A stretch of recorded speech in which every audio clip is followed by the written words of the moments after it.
So today we are going to be thinking about one of the parables of Jesus, and it might be my own kind of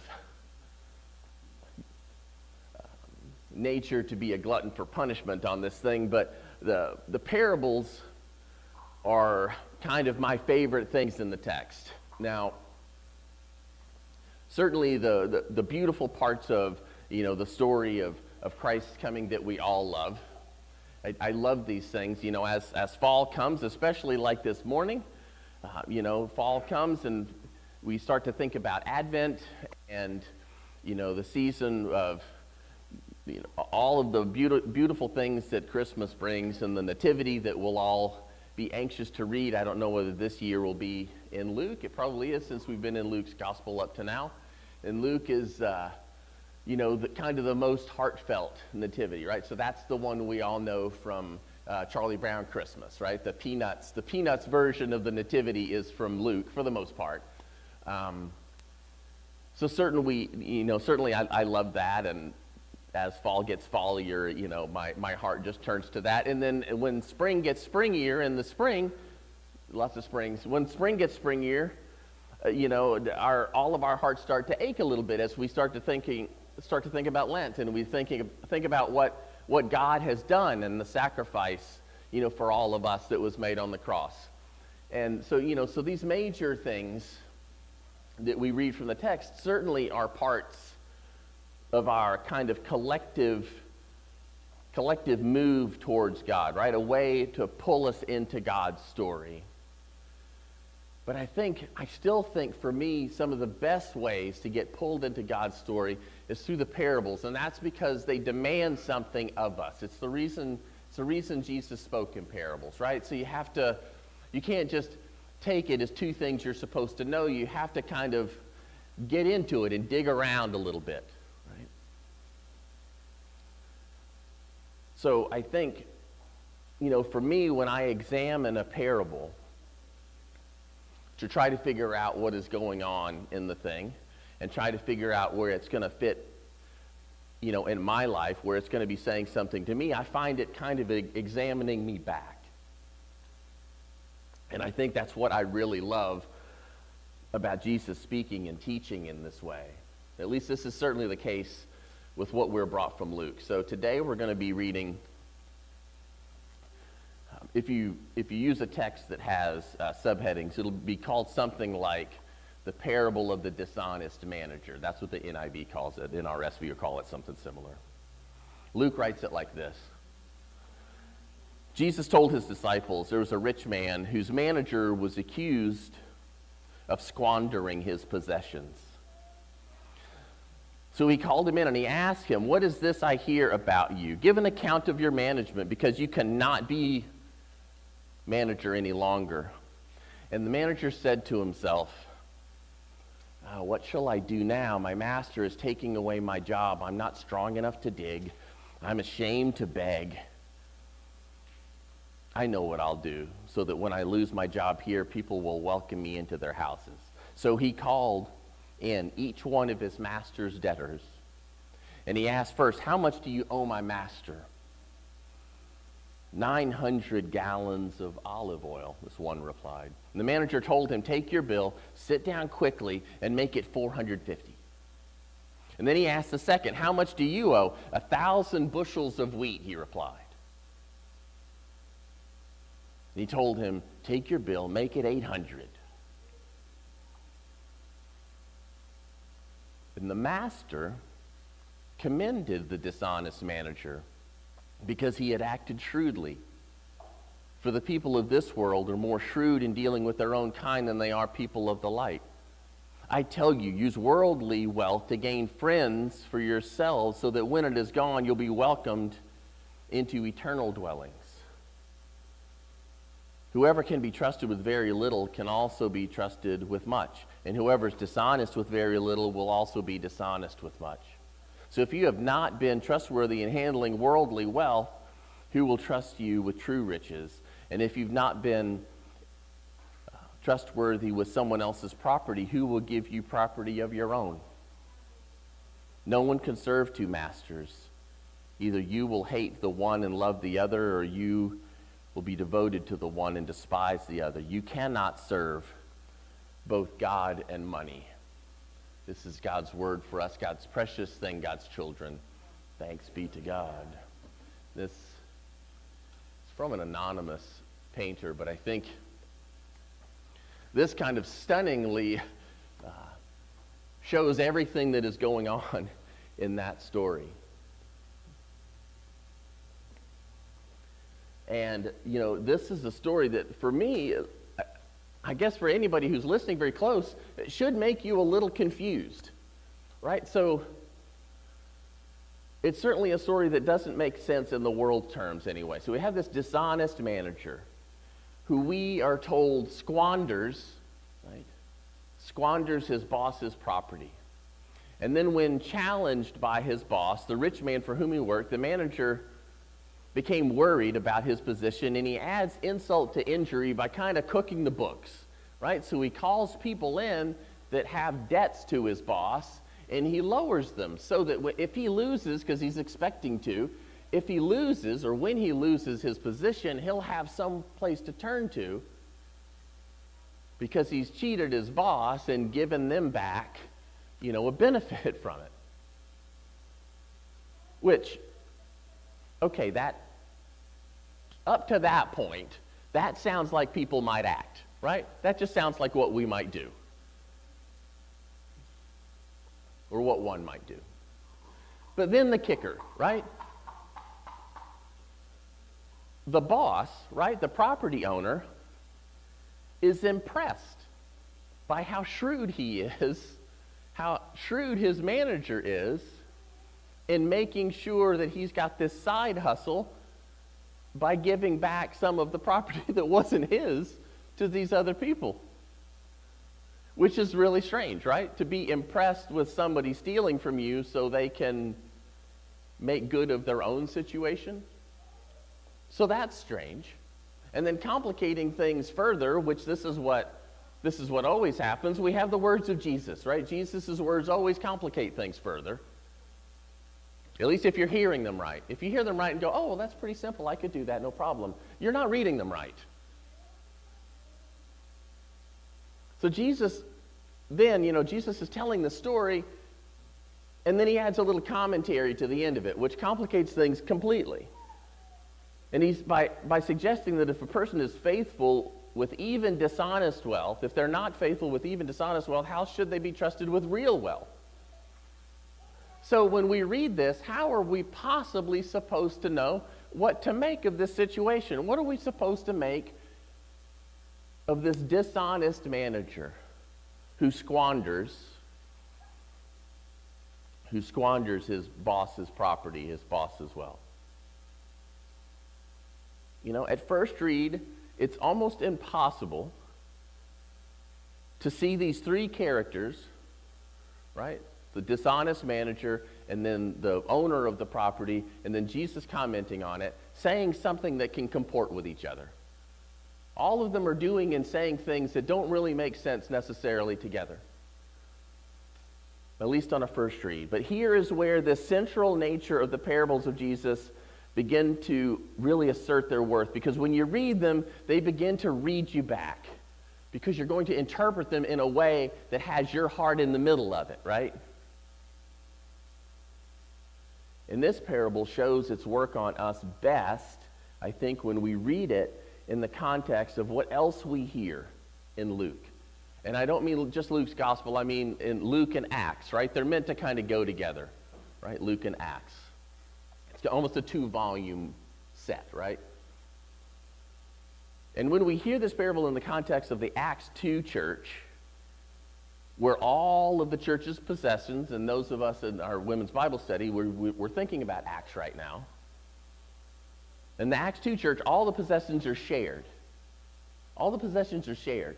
And it's more than that. It's more than just sharing wealth or sharing money or sharing possessions. The Acts 2 church, in the Acts 2 church, or in Acts itself, Luke makes this point that money is such a threat,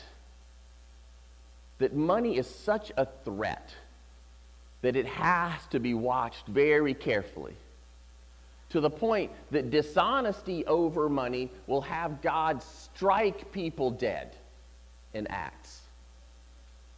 Right? And it's not about whether they have the money or not. It's about lying about it. Dishonesty over money, and God kills them. Dead as 4 o'clock. And then we hear this parable in the context of the version of the Lord's Prayer in Luke, which, both the Beatitudes and the Lord's Prayer in Luke and in Matthew, they differ, and they differ in important ways. If you study these two things back to back, you learn a lot by what the author is trying to do. And when we think about the Lord's Prayer in Luke, what we hear, instead of forgive our debts as we forgive our debtors, right? Or in what we said today, trespasses and trespassers. But Matthew says debt and debtors. Instead of that in Luke, we forgive our debtors as our sins are forgiven. Right? That's Luke's version of the Lord's Prayer. Luke 11, we hear Jesus say, when you pray, say, Father, hallowed be your name. Your kingdom come. Give us each day our daily bread. Forgive us our sins, for we ourselves forgive everyone indebted to us. Right? So this is Luke's mindset. We read this parable in the context of Luke's gospel and Acts, which continually warn of the danger of putting too much worth in our possessions. He even goes on to say, Luke 12:15, be on your guard against all kinds of greed. One's life does not consist in the abundance of possessions. And in this larger Lucan context, we can begin to then unravel a bit of this knot that we see in the parable. Right? We can use the text around it that Luke has written to try to unravel what's going on here. And we can begin to see that conventional wisdom about wealth and property is not going to work in the kingdom. It is not going to work in Jesus' terms. That shouldn't be surprising. That Jesus might have a different understanding from conventional wisdom. This is why the statements of Jesus at the end of the passage seem so contrary to the story, because up to that point, we can kind of track with it.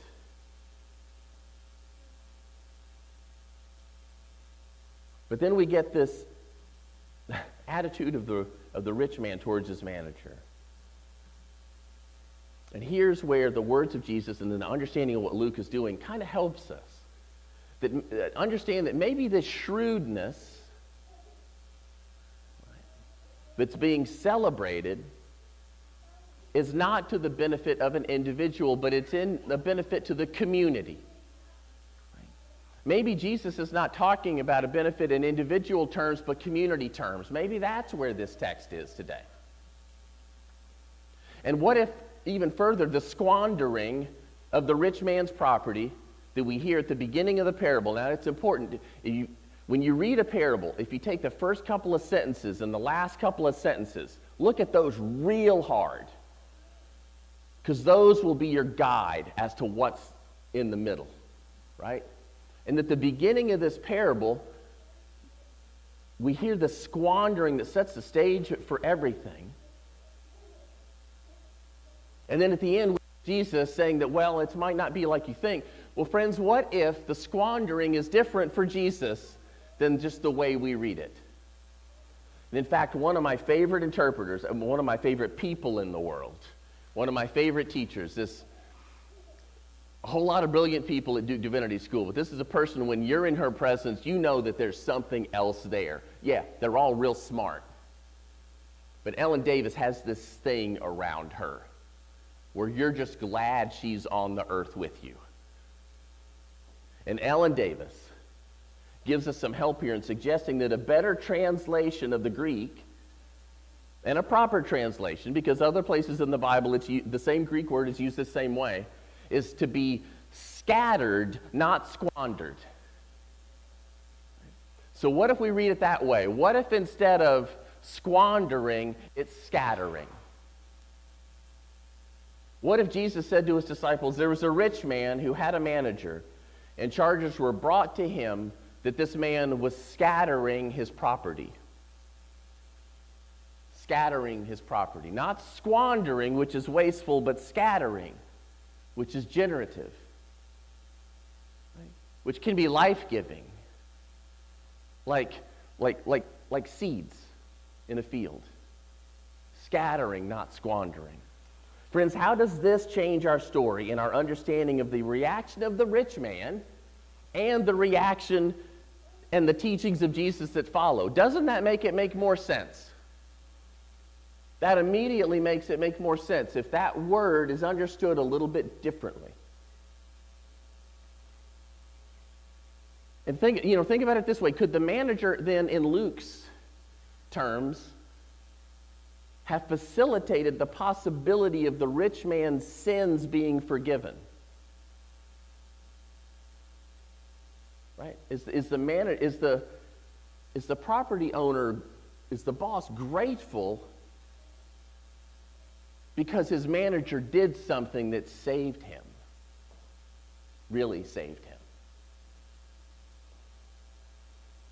And as Jesus may be pointing to the reality that we cannot preserve ourselves by preserving for ourselves. Is he reminding us that the measure we give will be the measure we get back, as again we hear in Luke 6. So hearing this parable in the larger context of Luke's ideas, especially with a little interpretive help around this word squander, if we can hear that as scatter, it helps us unravel the riddle just a little bit. But the most useful thing to a follower of Jesus, both individually and as a gathering, such as this here in this church that Jesus seemed to have needed and seems to need at this corner of Henderson and Gum Branch, right? Jesus put a church here for a reason. It's for us to follow that reason. For us, the most useful thing, even sometimes if it's the hardest thing, is to consider what we're hearing in our own context in our lives right now. How would we render an account of our stewardship of this church? How would we render an account of our stewardship of this church? How does this church right now, with all of its resources, stand as a testimony to its ownership by Jesus? Right? Does this church feel to us like it is owned by Jesus? If it doesn't, it's not going to look to anybody outside like it's owned by Jesus. That's the first thing we have to hear. If it doesn't feel like it's owned by Jesus to us, forget anybody else seeing it. Does our presence here at the corner of Gum Branch and Henderson testify to the reality of the life and death and resurrection of Jesus Christ? Both in the words that we say in our community and how we live and how we act in our community. Friends, the question here is, are we the rich man or are we the manager? Because you can't be both. And we have to remember what is squandering to the world might be scattering to Jesus, who is, after all, the owner of everything. Now, if you remember, I'm sorry Candy's here because she's going to have to hear some finance stuff she doesn't want to hear at this point. Just maybe earmuffs for about 2 minutes, Candy, if you could just, yeah. So if you remember, sometime around our leadership retreat last fall,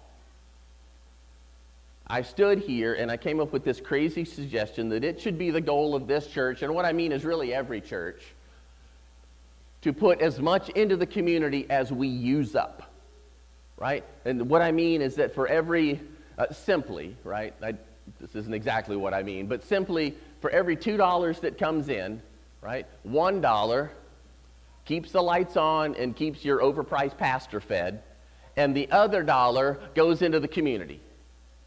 For every $2, $1 should go out. And while it's much more complex than $2 in and $1 going out, I think that at the very least, this is what we must try to be if we are really going to be the managers that are testifying to the ownership of Jesus, of this place, and us. But the thing is here, I'm not just talking about anonymous dollars, and this is where I make it hard for everybody. It was hard for Candy there for a minute. You can listen now. Now everybody gets a beating for a second, and then a hug. I'm not just talking about anonymous dollars. Anonymous dollars are useless, right? Anonymous dollars make us feel like we're on mission, like we're doing something, but it doesn't change anybody in our community, right? Jesus said something about you will always have the poor. Right? Jesus wasn't all that concerned about what they had monetarily, though. And the other part of being poor, we can change, right? Forever. That's what we do. I'm not talking about anonymous dollars, but dollars that facilitate building relationships. Relationships in which love and care is central, never the money. It's a vehicle. Of course, we have bills to pay. As a church, individuals, right? We got to eat. Probably not as much as we do, speaking just for myself, but we got to eat. But this relationship that moves us away from anonymous dollars requires more than just money coming in, which is maybe good, because right now I have to warn you that I don't know when we'll return to what numbers looked like. I won't dare say ministry, but I don't know if we'll return to what numbers looked like pre-COVID. That's a reality. When I came, we were down half. And that's not this church, that's a whole lot of churches. So don't worry like, oh, no, we're fine. But that's a whole lot of churches. It's a reality of this disruption that we're in. But what I can assure you, that both as the testimony of what we're here to do, and also as a way to get folks to care about what we do and what we say, this is the way forward. This is the way forward. But it requires us, and you got to hear this, it requires us to love more the scattering of what we have than the gathering of what we think we need. That's this church and every church, but especially this church on this corner in Jacksonville where the need is crazy in Jacksonville. We have got to love more the scattering of what we have than the gathering of what we think we need. And here is where a change of heart comes into play, because our money, both as individuals and in a church, will always follow our heart. You can see where your heart is by looking at your credit card account. That's the truth. Don't look if you don't want to be upset with yourself a minute, but that's the truth. And here's where the hug comes. Because friends, this is where I'm beginning to see a change in this church. I'm beginning to really see a change in this church. When I turned up here a little bit more than a year ago, I wasn't put off by it, but I was surprised at how ministry was thought of here. Because when I came here, the way ministry worked is if you had an idea for ministry, you walked into the office and you filled out a request for a check. And I was like, what? You can't buy ministry. What is this? That doesn't mean ministry costs nothing. But it seems like the first thing that we were doing, right? And this isn't your fault. This is status quo. And this is lots of churches. It's not your fault. But it's easy to get into this. Like, wow, I want to do this ministry thing. I think it'll cost about this much. Can we have it, please, keeper of the cash of the church, so I can go do ministry? That doesn't sound like ministry to me. That sounds like a government agency. Does anybody want to do that? I don't want to do that. Just kill me now. Kill me now if that's what I'm doing. Okay, that's as long as I'm waiting. But it was like, we thought of this ministry idea, and then we put a price tag on it, and then we asked somebody for it. We asked Candy now. It'd be Candy and Sheila. Sheila, Candy, can we do it? Can we do ministry? You should have just laughed in our face. Like, what? Go do ministry. I'm not giving you any money. What's wrong with you? Go love somebody. Go hug a kid. How about that? Which is what we're doing, Candy, right? So the understanding of our finances at our church is important, especially when we're tight now. I'm not going to lie, we're tight. But friends, ministry can't be bought. Hear that. Ministry can't be bought. It won't ever be bought. And that's not what I'm talking about. It's never about the money itself. Hear that. Whether it's a sin or solution, it's never about the money itself. The money is always just a vehicle. It's not the money itself that's important, it's the mindset. Do we have a mindset of holding or scattering? Which are we? Because you can't be both. And friends, this is where I believe I'm really beginning to see a change in this church. Because we seem to be moving from a bunch of disconnected ministries that are kind of vying for their piece of the pie, Well, this ministry just got $4,000 from Candy and Sheila. I need $4,000 so I can do my ministry thing. I know you guys have probably heard that, right? Well, they have money for this. Why can't? Oh, come on, y'all.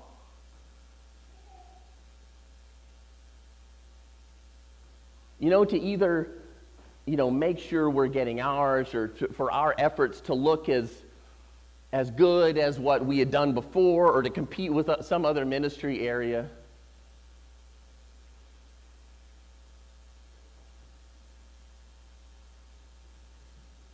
But I don't think we're there anymore. I think we have moved, or at least we're moving from this mindset where ministry was first supported by a check to now where ministry is first supported by our heart. Not that it doesn't have to have some fun sometimes. That's not what I'm saying. But what drives it, right? What drives it? I think we've gone from putting on pageantry to kind of all pitching in together. I think we're not there yet, but we're moving from holding tight to scattering. Both in our church and our community. And I will assure you that this change of heart, this change of mindset, it could only have come from the pressure that we went through, right? COVID and otherwise. The only way you can make these drastic changes in a mindset so quickly that we've been, from one thing to another in, maybe a little over a year. We're not there yet, but I think that's where we're going. A change in mindset from holding to scattering. The only thing that can do that is these major disruptions such as COVID. And the fact that what we have to do and what we do as a worshiping community is to fight our way through them together, right? As a community of believers that has a common goal. Now, friends, I feel like we have a real chance. I feel like we have a real chance. It was an idea a year ago. But now I can say that I feel like we have a real chance of being this church that not only spends money in its community, not only spends as much money in its community as it does within its walls, but, friends, loves out as much as it loves in. I think we can be that church. I think we're becoming that church that loves out as much as we love in. Our sign out here that says, I love this church. It needs to have something under it that says you can tell this because I love this community, right? Look at our community. That's how you know I love this church, because I love this community too. I think we're becoming a church that loves out as much as it loves in. A church that can live into the role of being a scattering manager of Jesus' property. And if the world around us calls it squandering, let them. Right? Let them. I, for one, don't really care what they think. I only care what Jesus thinks. And friends, I'm excited to meet the lives that we might change because we've gone or are going from a church of holding to scattering. I'm excited to meet these lives we might change in our little corner of Jacksonville when we scatter the love that Jesus has given us in abundance. Friends, are you excited to meet them too? Amen.